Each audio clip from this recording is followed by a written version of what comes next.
Hello world, it is Thursday, November 19th, and it's a bright sunny morning this morning and cool, although I think it's supposed to be like close to 60 today and tomorrow, which will be nice weather for getting outside and moving and enjoying a little bit of God's creation.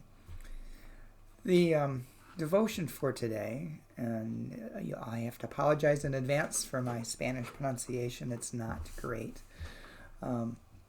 Is actually in Spanish, and it's Somos del Buen Dios, and it's written by Talitha Arnold. And it's based upon Psalm 100, verse 3b, New Revised Standard Version, which is, "We are your people and the sheep of your pasture."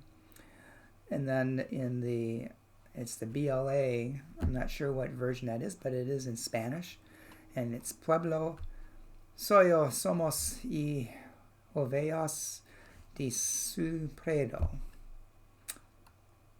Hope I didn't just murder that. And there's a lot of other Spanish in this devotion, so I apologize in advance.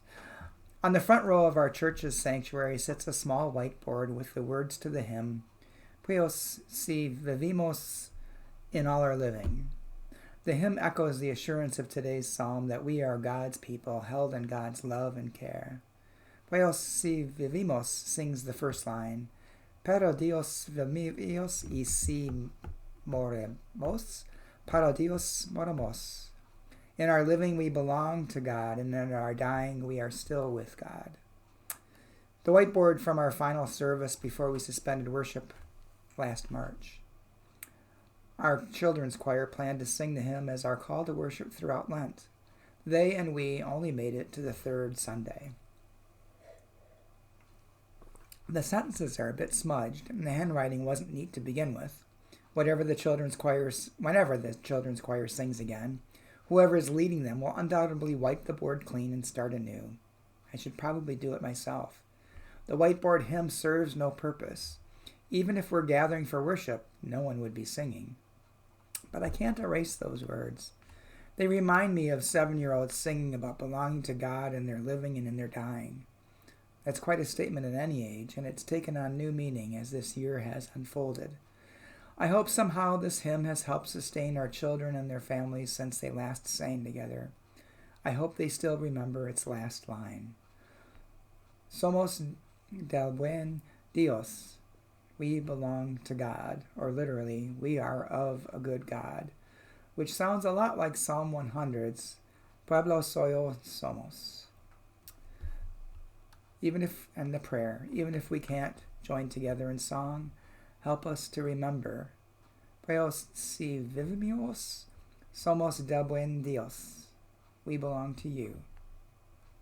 Amen.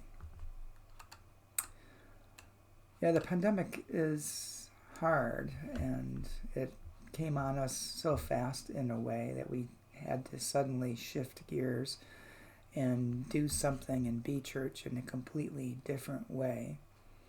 And I know in conversations I've had with other colleagues and other church members and members of other churches, we're all struggling with the same issues and questions.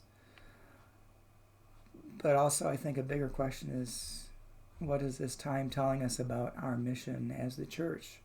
What are we really called to do? We'll be together again. We'll be worshiping together again. But we'll be different. We'll be changed because we'll have gone through this. And it's certainly going a lot longer than I had ever anticipated, because now it's even looking like there won't be any in-person Christmas services.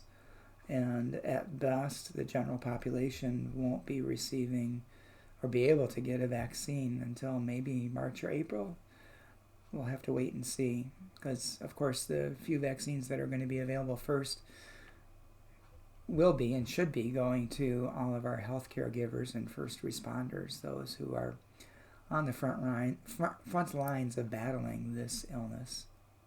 So don't lose hope. As the psalm says, we belong to God. We are of a good God. We belong to God. So hold on to that, especially when things seem to be a little rough, or you seem to be really struggling in a particular moment, don't forget whose you are.